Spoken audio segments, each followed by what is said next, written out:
Él va a venir a revolucionar el directo. Es que no sé qué le pasa diciéndome estas cosas de mí si nunca... No ha tenido ni idea de mi vida.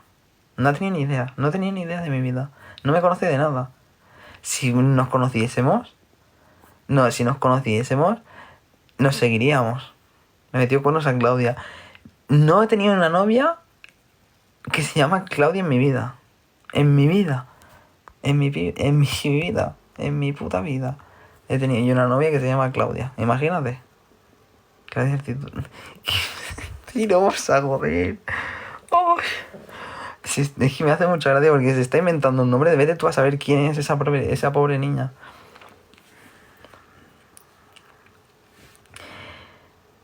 Es que... Madre mía, de verdad te lo digo. Mentirosa, dice. Ojalá se pudieran poner fotos. Es que... Esta chica no tiene ni idea. Qué fiera.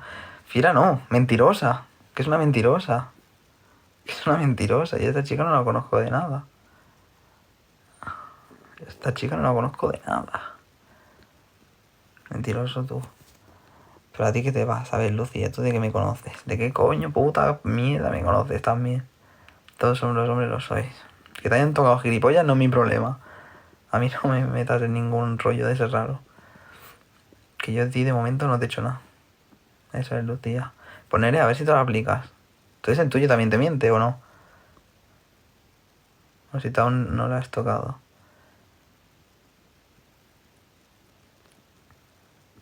¿No lo has tocado el qué? Mi polla me va a tocar. Dejarme en paz ya, joder.